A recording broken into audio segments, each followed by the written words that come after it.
மூலம் பல சிறப்பை பெற்றவர்கள். அலி ரலியல்லாஹு அவர்களுக்கென்று அண்ணல் பெருமானாரிடம் பல சிறப்புகள் இருக்கின்றது. அதில் நான் ஒன்றை சொல்கின்றேன். அலி ரலியல்லாஹு அவர்கள் பிறந்த பொழுது அவர்கள் கண் விழிக்கவில்லை. எல்லோரும் வீட்டிலே சோகமாக இருக்கின்ற நிலையில் நபியிடத்திலே முறையிடுவார்கள். அப்பொழுது அண்ணலம் பெருமானார் அவர்கள் அதற்கு அலி ரலியல்லாஹு அவர்களை தூக்குவார்கள். அப்பொழுது முதல் முதலாக அதற்கு அலி ரலியல்லாஹு அவர்கள் பார்ப்பது அண்ணலம் பெருமானாருடைய திருமுகத்தை அண்ணலம் பெருமானாருடைய திருமுகத்தை பார்த்தார்கள். அதற்கு அலி ரலியல்லாஹு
ஒரு தூதுவரை அனுப்புவார்கள். கஅபா ரலியல்லாஹு அன்ஹு அவர்கள் அனுப்புவார்கள். அவர்களை அனுப்பி சொல்வார்கள்.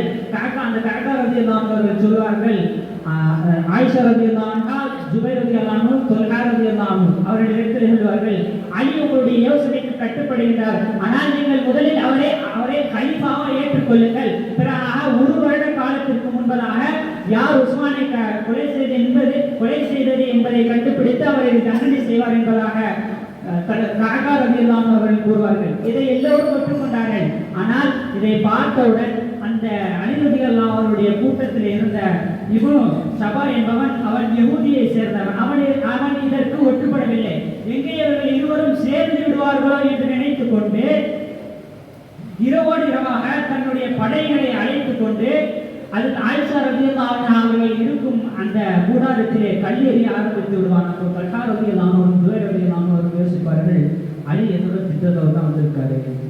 மறுநாள் போர் என்பது நடக்கும், பெரும் போர், பெரும் சேதம் என்பது நடக்கும். அப்பொழுது அந்த யுத்தத்தில் 10,000 சஹாபாக்கள் கொல்லப்படுவார்கள். அப்பொழுது அலி ரலியல்லாஹு அன்ஹு அவர்கள் தன்னுடைய தான் அணிந்திருந்த பாதுகாப்பு ஆடையெல்லாம் கலட்டிவிட்டு, தான் வைத்திருந்த ஆயுதத்தை எல்லாம் கலட்டிவிட்டு தூக்கி எறிந்துவிட்டு நான் சமாதானம் பேச போகிறேன் என்று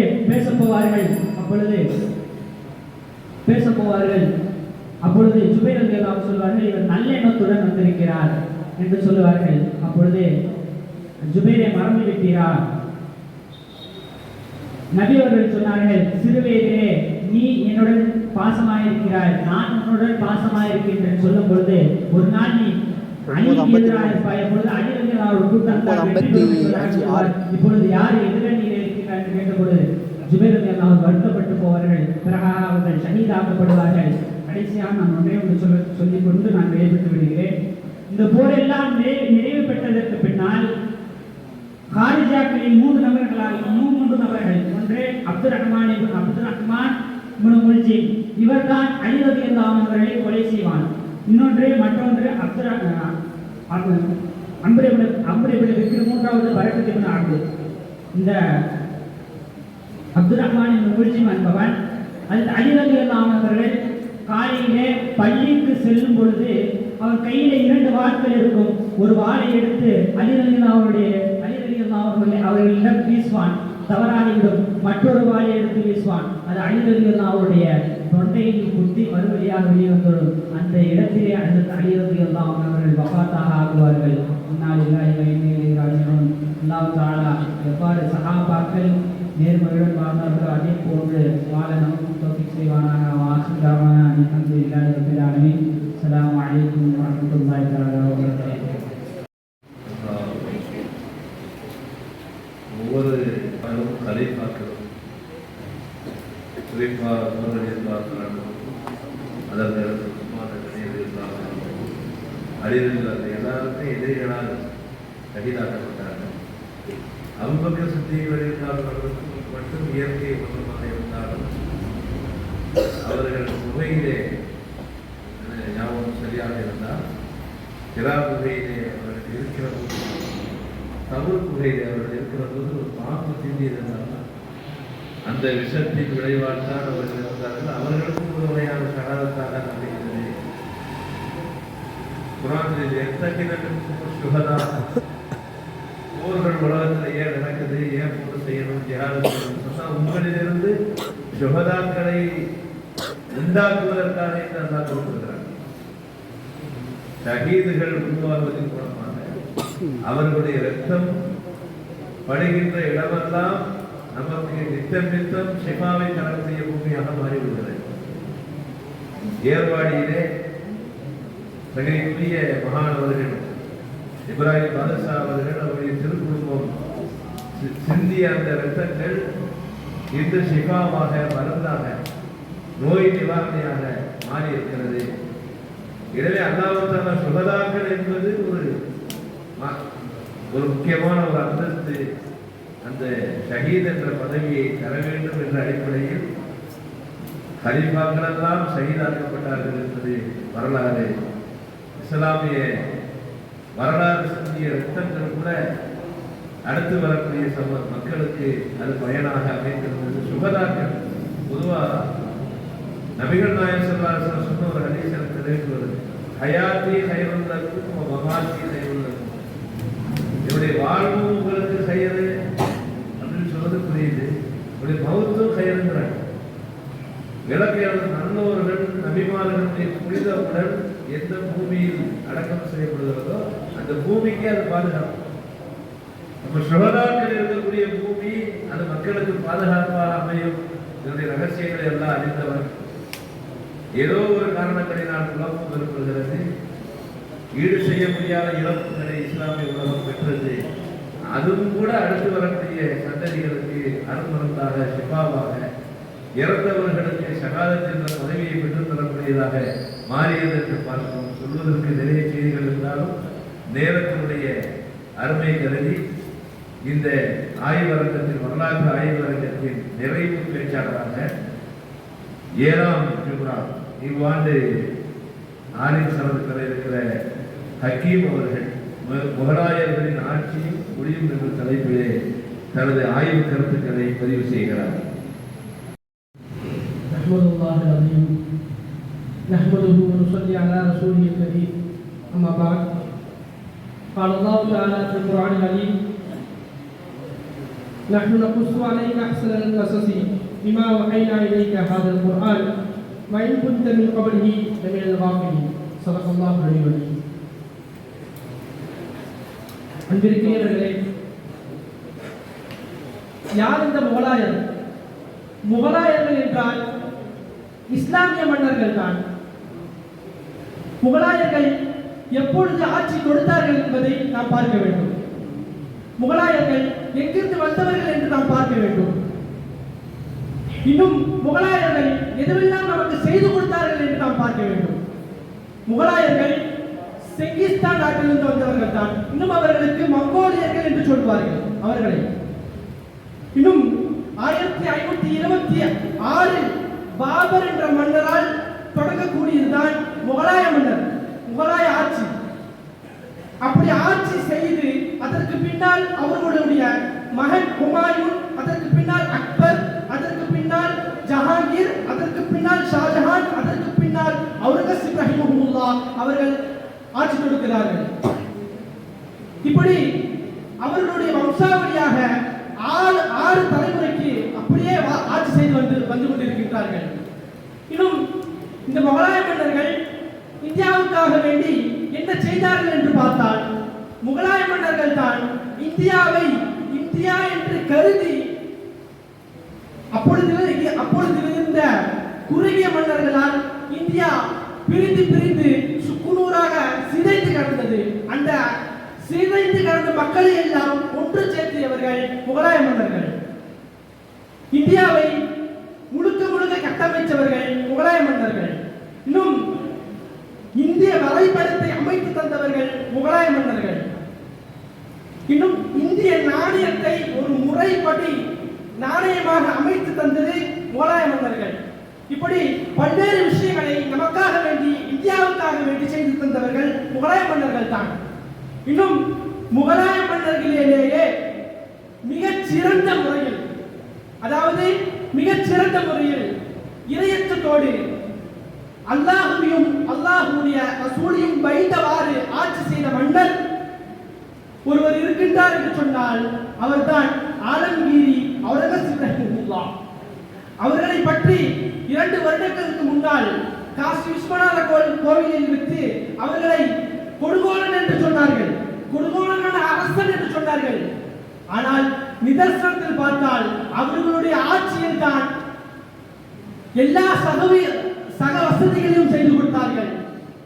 இன்னும் அவுரங்கசீப் ரஹிமஹுல்லாஹ் அவர்களை பற்றி சொல்லும் பொழுது சொல்லுகிறார்கள், கோவிலை இடித்தார்கள் என்று சொல்கிறார்கள். இன்னும் இந்து அரசர்களை கொண்டார்கள் என்று சொன்னார்கள். இன்னும் இந்துக்களிடம் வரியை வசூலித்தார்கள் என்று சொன்னார்கள். இன்னும் இந்துக்களிடம் வரியை வசூலித்தார்கள் என்று சொன்னார்கள். இன்னும் பல இந்து மக்களை நிர்பந்தப்படுத்தி மதம் மாற சொன்னார்கள் என்று சொன்னார்கள். இதுவெல்லாம் நிதர்சனம் கிடையாது. கோயிலை இடித்தார்கள். ஏன் கோயிலை இடித்தார்கள்? ஒரு தடவை வங்காளத்தை நோக்கி, டெல்லியிலிருந்து வங்காளத்தை நோக்கி பயணித்த பொழுது வாரணாசி என்கிற இடத்தை கடக்குகிறார்கள். கடக்கிற பொழுது அவர்களுடைய படையில் இந்து ராணுவ வீரர்கள், இன்னும் இந்த அரசர்கள், இன்னும் இந்த பெண்கள் எல்லாம் அவர்களோடு பயணிக்கிறார்கள். பயணிக்கிற பொழுது அங்கிருந்த இந்து அரசர்கள் சொல்லுகிறார்கள், நாங்கள் இந்துக்களுக்கு கங்கை நதியில் நீராட வேண்டும் என்பது ஒரு கனவு, காசி விஸ்வநாதர் கோயிலை தரிசிக்க வேண்டும் என்பது ஒரு கனவு. அதை அவுரங்கசீப் ரஹ்மத்துல்லாஹி அவர்களிடத்தில் கோரி அவர்கள் கேட்கிறார்கள், இங்கு நாங்கள் தரிசிக்க வேண்டும், காசி விஸ்வநாதரை அவரை தரிசிக்க வேண்டும் என்று அங்கிருக்கக்கூடிய அரசர்கள் எல்லாம் கேட்கிறார்கள். பிறகு பெண்கள் கேட்கிறார்கள், நாங்கள் எல்லாம் கங்கையில் நீராட வேண்டும் என்று கேட்கிறார்கள். கேட்கிற பொழுது அவுரங்கசீப் ரஹ்மத்துல்லாஹி அவர்கள் எந்த ஒரு மறுப்பும் தெரிவிக்காமல் அங்கு 2 நாட்கள் தங்குகிறார்கள். கடைசியில் கங்கையில் நீராடி கொண்டிருக்கக்கூடிய சிற்றரசுகளில் ஒரு அரசி காணவில்லை. எல்லோரும் நீராடி கொண்டு வந்து விட்டார்கள். ஒரு அரசி மட்டும், கட்சி என்ற அரசி மட்டும் காணவில்லை. அவரை தேடுகிறார்கள், எங்கும் காணவில்லை. கடைசியில் விஸ்வநாதன் ஆலயத்திற்குள் சென்று அங்கிருக்கக்கூடிய ஒரு சுரங்க பாதையை நகற்றி பார்க்கிற பொழுது அங்கு அந்த கட்சி என்ற ராணி அலங்கோலமாக கற்பழிக்கப்பட்டு கிடந்தார். யாரின் மூலமாக கற்பழிக்கப்பட்டு கிடந்தார்? ஆதித்ய வீரர்கள் மூலமாக கற்பழிக்கப்பட்டு கிடந்தார். அப்பொழுது அவுரங்கசீப் ரஹ்மத்துல்லாஹி பெண்களை கற்பழித்தார்கள் என்று சொன்னீர்களே, அது எந்த அளவுக்கு உண்மை என்று நீங்கள் நிதர்சனப்படுத்துகிறீர்கள்? உங்களிடம் ஆதாரம் இருக்கிறதா? அது போன்ற இந்து மக்களிடம் வரியை வசூலிக்கிறார்கள் என்று சொன்னார்கள். வரியை வசூலித்தது அவுரங்கசீப் ரஹ்மத்துல்லாஹி கிடையாது. காசி விஸ்வநாத கோயிலை தரிசிப்பதற்கு அப்பொழுது இருந்த மூத்த சாதிக்காரர்கள் விஸ்வநாத கோயிலை தரிசிப்பதற்கு வரி வசூலித்தார்கள். இன்னும் அங்கிருந்த கங்கை நதியில் நீராடுவதற்கு வரி வசூலித்தார்கள். இதை கேட்ட அவுரங்கசீப் ரஹ்மத்துல்லாஹி, நீங்கள் புனிதமான இடத்துக்கு செல்வதற்கு எதற்கு வரி கட்ட வேண்டும் என்று கேட்டு அந்த வரியெல்லாம் தடை செய்தவர்கள் அவுரங்கசீப் ரஹ்மத்துல்லாஹி. ஆங்கிலேயர்களுடைய விஷயத்தை கேட்டு இன்றைக்கு இருக்கக்கூடிய அரசாங்கம் பேசுகிறது. அதாவது வரலாற்றை படிக்காமல், வரலாறு தெரியாமல் இருக்கக்கூடிய மனிதர்கள் பேசுகிறார்கள் அவுரங்கசீப் ரஹ்மத்துல்லாஹி பற்றி. இன்னும் சொல்ல போனால் முகலாய மன்னர்களிலேயே மிக சிறந்த மன்னன் அவுரங்கசீப் ரஹ்மத்துல்லாஹி. அவர்களுடைய வாழ்க்கை முழுவதும் எந்த அளவுக்கு வைத்தார்கள் என்றால், அரசு கசானாக்கள் இருந்து எந்த ஒன்றையும் எடுத்து பயன்பட மாட்டார்கள். அதாவது தன்னுடைய சொந்த செலவை கூட அவர்கள் கைத்தொழில் வைத்திருந்தார்கள். தொப்பியையும் குரானையும் பதிவிட்டு அதை விற்று அதில் வரக்கூடிய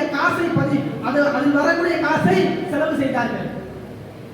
எந்த அளவுக்கு என்று சொன்னால், அவருடைய இறுதி சடங்கை கூட அவருடைய சொந்த காசில் தான் செலவு செய்ய வேண்டும் என்று சொன்னார்கள் தன்னுடைய மகனிடத்தில். அப்படி இருக்கக்கூடிய ஒரு மன்னரை பற்றி இப்படி குறை கூறுகிறீர்கள், குற்றச்சாட்டு வைக்கிறீர்கள், புகார் கூறுகிறீர்கள் என்றால் உங்களுக்கு எல்லாம் வரலாறு தெரியுமா? அந்த மனிதர்களை சொல்கிறேன். ஒடிசா நாட்டை சேர்ந்த கவர்னர் PS பாண்டி அவர் எழுதினார் இஸ்லாம் அண்ட் இந்தியன் கல்ச்சர் என்ற புக்கில் அவுரங்கசீப் ரஹ்மத்துல்லாஹி பற்றி எழுதுகிறார். அவர்கள் எழுதப்பட்ட அந்த குறிப்புகளை தான் நான் உங்கள் முன்னால் சொல்லிக் கொண்டிருக்கின்றேன். இன்னும் அமெரிக்காவை சார்ந்த நோவார்க் பல்கலைக்கழகத்தை சார்ந்த ஆண்ட்ரி என்ற கிறிஸ்துவ ஆய்வாளர் சொல்கிறார்.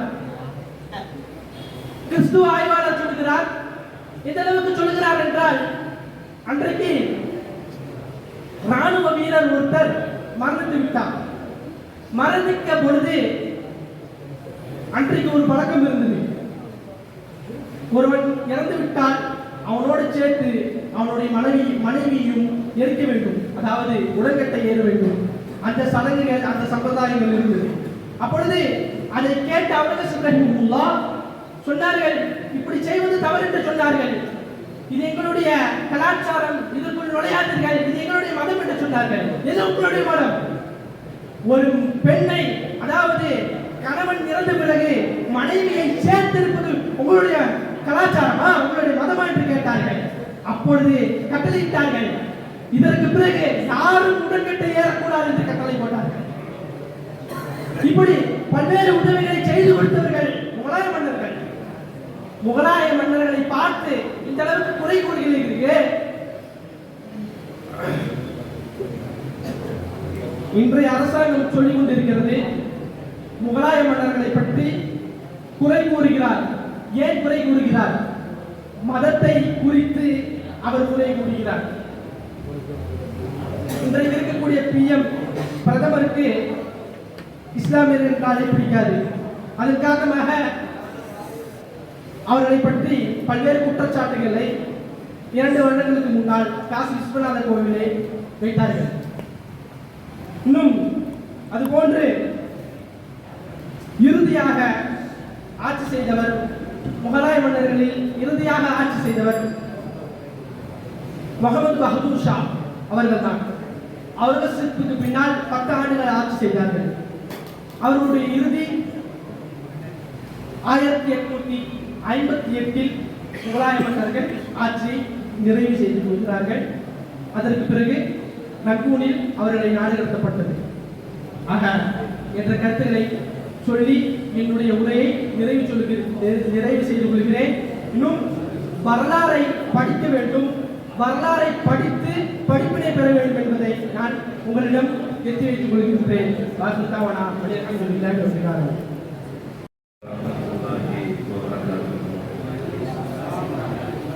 புனிதான இந்த நேரத்தை நமது மாணவ கண்மணிகளின் ஆய்வுகள் இந்த அரங்கத்தை சூழப்படுத்தி இருக்கிறது. காலங்காலமாக இஸ்லாமிய உலகம் இந்த உலகிற்கு செய்த கொலைகளை இங்கே பட்டியலிடப்பட்டது. முஸ்லிம்களால் இந்த உலகம் அடைந்த பயன்கள் இங்கே பேசப்பட்டது. இந்தியாவில் முகலாயர் ஆட்சியில் இந்து மக்களுக்கு கிடைத்த நன்மைகள் எல்லாம் இங்கே எடுத்துச் சொல்லப்பட்டது.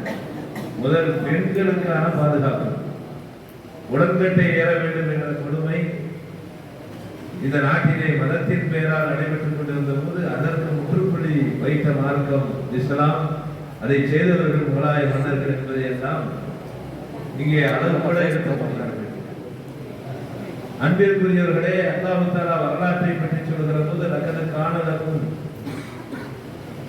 ஃபீ கிஸஸிஹிம் உலில் அல்பாப், அறிவுடையவர்களுக்கு அவர்களின் வரலாற்றிலே படிப்பினை இருக்கிறது என்று அல்லாஹ் சொல்கிறார். வரலாறுகள் என்பது அறிவுள்ளவர்களுக்கு பல பாடங்களை படிப்பினைகளை தந்து கொண்டேதான் இருக்கிறது. ஒரு காலகட்டத்திலே பொதுவாக வரலாறு தெரியாததினால் பல குழப்பங்கள் உலகத்திலே நடைபெறுகிறது. சில சிக்கல்களை எப்படி தீர்ப்பது என்பது தெரிவதில்லை. வரலாறு தெரியாதனால், உலகின் வரலாறு தெரியாதனால் கூட சுனாமி, நான் தூத்துக்குடியிலே ஆசிரியராக புதுசலாம் அரபிக் கல்லூரியிலே பணியாற்றி கொண்டிருந்த காலகட்டத்தில் சுனாமி பேரலைகள் இந்திய பெருங்கடலை தாக்கின. அதுல நிறைய பேர் இறந்து போயிட்டாங்க. உலகம் முழுவதும் இந்தோனேசியாவில், இந்தியாவில், நம்ம நாகூர் எல்லா பகுதியிலையும் நிறைய அதினாபுரம் நிறைய பேர் இறந்துட்டாங்க. லட்சக்கணக்கான பேர் இறந்தாங்க. இறந்ததுக்கு பிறகு ஒரு சோகம் என்னன்னு கேட்டீங்கன்னா, அந்த பகுதி கடற்கரை மக்கள் சந்திக்காத ஒரு பேரழிவு. எல்லோருக்கும் திறமை பிடித்தவர்களுக்கும் ஆகிவிட்டார்கள். என்ன நடந்துச்சு? திடீர்னு இப்படி கடல் கொந்தளிப்பு ஏற்பட்டுச்சு. அதுக்கு என்ன பேரு? சுனாமிங்கிற பேர் கூட 2-3 நாளைக்கு பிறகுதான் தெரியும். அன்னைக்கு கடல் கொந்தளிக்குது. அப்ப தூத்துக்குடியில பல கிறிஸ்தவ ஆலயங்கள்ல மக்களுக்கு மத்தியில ஒரு பிரமை ஏற்பட்டிருக்கு, பீதி ஏற்பட்டிருக்கு. இதையெல்லாம் போக்குறதுக்காக வேண்டி சமய தலைவர்களை அழைத்து வைத்து உரையாற்ற வைத்தார்கள். நானும் சில பகுதிகளுக்கு அழைக்கப்பட்டு அங்கே சென்ற போது நான் சொன்ன அந்த வார்த்தைகள் இப்பொழுது நினைவுக்கு வருகின்றன. நான் சொன்னேன், வேதத்தின் பக்கம் திருப்ப வேண்டும் என்பதைத்தான் சுனாமி நமக்கு விடுக்கின்ற செய்தி. அவங்களே நம்ம கவனம் பண்ணி வேதங்களை பக்கம் வேதங்களுக்குள்ள போனோம்னா அந்த வரலாறு சொல்லப்பட்டது. குரான மொத்தம் 4 பிரிச்சிடலாம். இன்னும் அகக்காமுடைய வசனங்கள் 550 வசனங்கள் தான். அகக்காம், அதுக்கடுத்து என்னங்க கிஸ்ஸஸ்கள், சரிதைகள், அதுக்கடுத்தபடியாக மவாயில்கள், உபதேசங்கள், 4வது அம்சால், உதாரணங்கள், ஓமானங்கள். அல்லாஹ் குர்ஆன்ல சரித்திரங்களை பேசுகிறான், சட்டங்களை பேசுகிறான், உபதேசங்கள் செய்கிறான், உதாரணங்களை எடுத்துட்டு வருகிறான். இப்ப இந்த 4 தான் திருக்குர்ஆன் 4க்குள்ள கொண்டு வந்திருக்கான். திருக்குர்ஆன்ல இருக்கக்கூடிய 4 அம்சங்கள்ல ஒன்று சரித்திரம். அல்லாஹ் அந்த சரித்திரத்தை சொல்லிட்டு பல இடத்துல அந்த லகது கானலக்கும் ஃபீ கிஸஸிஹிம் அப்படிங்கிற அந்த வசனம் கூட சூரத் யூசுஃப்ல தான் வருது. ஆனா முஃபஸ்ஸிரீன்கள் வந்து கிஸஸிஹிம் ஜம்மா வந்திருக்கிறதுனால வெறும் யூசுப் அலைஹிஸ்ஸலாம் அவர்கள் அவருடைய குடும்பத்தார்கள் உங்களுக்கு படிப்பினை இருக்கிறது அப்படின்னு வச்சுக்கலாம். கிஸஸிஹிம்ங்கிற லமீர் அனைத்து ரசூல்மார்களையும் அவருடைய உம்மத்துகளையும் பார்த்து நிற்கிறார். நமக்கு முன்னால் சென்ற அனைத்து ரசூல்மார்கள் அந்த ரசூல்மார்களுடைய சமூகங்களிலே அறிவுடையவர்களுக்கு படிப்பினை இருக்கிறது. நல்லவங்களுக்கு நல்ல படிப்பினை இருக்குது. யாரெல்லாம் நாட்டில் கெடுதி செஞ்சானோ ஜஸாவு சையத்தின் மிஸ்ரிஹா, கத்தி எடுத்தவன் கத்தியிலே அடித்தது தான் இஸ்லாமிய வரலாறு. உலகத்தில் வரலாறு. அல்லாமா இப்னு ஹஜர் ஹைஸமி ரலியல்லாஹு தஆலா அவர்கள் அப்படி ஜவாஜிர் என்ற நூலிலே ஒரு சம்பவத்தை பதிவு செய்யறாங்க. அவங்க ஒரு ஊருக்கு போறாங்க. அந்த ஊர்ல ஒரு கபர் இருக்குது. அந்த கபரு மாலை நேரத்துல மட்டும் அப்படியே வெடிக்குது. ஒரு மனுஷன் அப்படியே அந்த கபர்ல இருந்து எந்திரிக்கிறான். எந்திரிக்கக்கூடிய அந்த மனிதனுடைய தலை மட்டும் கழுதை தலையை போட்டு இருக்கிறது. உடம்பெல்லாம் மனிதனை போட்டு இருக்கிறான். 3 தடவை அவன் கழுதை கரைத்ததை போட்டு கரைத்து பிடித்ததும் மீண்டும் அந்த மன்னரை கூடிக்கொள்வது. இது அந்த ஊரில் தொடர்ந்து நடந்து கொண்டிருந்தது. அப்ப இதை பத்தி விசாரிக்கிறப்ப இந்த இறந்து போனவருடைய தாயார் தவறான நூல் நூத்திருக்கிறாங்க. அவங்க உயிரோட இருக்காங்க. மகன் இறந்து போயிட்டாரு. அந்த தாயிட்ட போய் அவரை பத்தி விசாரிங்க அப்படின்னு சொல்லி கேட்டப்ப இந்த பையன் இருக்கிறானே ஒரு இளைஞர், இப்ப குடிப்பழக்கம் உள்ள இளைஞர், தினமும் சாயந்தரம் நம்ம மயிலாடுதுறை தாண்டிட்டு அந்த பக்கத்து நம்ம ஏங்க இந்த பக்கமா நம்ம போனோம்னா என்ன வருது? நான் புதுச்சேரி மாநிலம் வந்து நம்ம பக்கத்துல தான் இருக்குது. முறையாருன்னா தாண்டிட்டோம்னா போதையாரு தான். போதையா ஏறுது பஸ்ல. அன்பிற்குரியவர்களே, நம்ம பார்க்கிறோம். இன்னைக்கு வந்து அந்த பையன் என்ன செய்வான்னா தினமும் சாயந்தரம் மதுவை குடிச்சிட்டு வர்றது. அந்த அம்மா சொன்ன இத்தாக்கிங்களா எல்லாம் பயந்துக்கிறான், எல்லாம் குடிக்காதா அப்படின்னு சொல்லி உபதேசம் செஞ்சா அவன் சொல்லுவானா, ஏமா என்ன கழுதை கத்துற மாதிரி கத்துற? நான் பெற்றெடுத்த தாயை பார்த்து கழுதை கத்துற மாதிரி கத்துறேன்னு சொன்னானா. அதுக்கு தண்டனையா அல்ல என்ன வச்சுட்டான், அவன் அந்த குடியில மூத்தானதுக்கு பிறகு எப்ப அவன் குடிப்பான அந்த நேரம் அசர் வந்ததும் அந்த கபூரை பிளந்து கழுத தோற்றத்தை எல்லாம் கொடுத்தான். கழுத கத்துன மாதிரி அவன் கத்துனான். அன்பிற்குரியவர்களே, இது வரலாறு சொல்றது. இப்னு ஹஜர் ஹைஸமி ரலியல்லாஹு 2 பேரும் வரலாற்று பேராசாரியர்கள். அவங்க எழுதுற ஜவாஜிர்ங்கிற நூல் வந்து ரொம்ப பிரபலியமானது. வரலாற்றிலே எத்தனை மோடிகள் வந்தாலும் சரி, பேடிகள் வந்தாலும் சரி, அவர்களுடைய வரலாறுக்கும் ஒரு முடிவு இருக்கிறது. முஸ்லிம்களுக்கு அவர்கள் இணைக்கக்கூடிய அந்த கொடுமைகள் நிச்சயமாக அதற்கு தகுந்த பாடங்களை அல்லாஹ் கொடுப்பான். நிச்சயமாக படிப்பினைகள், பாடங்கள் நல்லவர்களுக்கு இருக்கிறது. எனவே இந்திய அரசாங்கமும் உலகை அச்சரித்துக் கொண்டிருக்கக்கூடிய இறுதி அரசாங்கமாக இருக்கக்கூடிய யகூதி அரசாங்கமாக இருக்கக்கூடிய, உலகை அச்சுறுத்திக் கொண்டிருக்கக்கூடிய யகூதி அரசாங்கமாக இருக்கக்கூடிய அந்த இஸ்ரேலுடைய அரசாங்கமும் நிச்சயமாக அவர்களுக்கு தகுந்த பாடத்தை தண்டனை அல்லாஹ் கொடுப்பான்.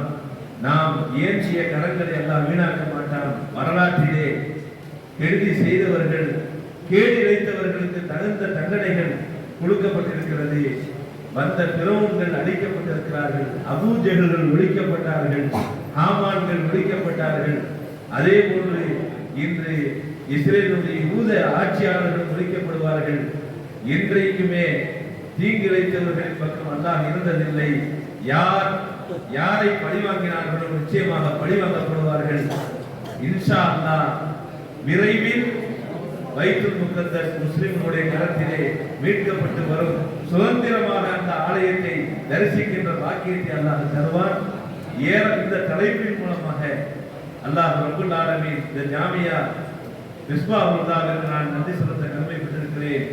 இந்த உஸ்தாத்மார்கள் கொடுத்த இந்த தலைப்பு தொடர்ந்து ஒரு 10-12 நாட்களாக இந்த வரலாற்று நூல்களிலேயே ஒரு பயணிக்கின்ற ஒரு வாய்ப்பை எனக்கு பெற்று தந்தது.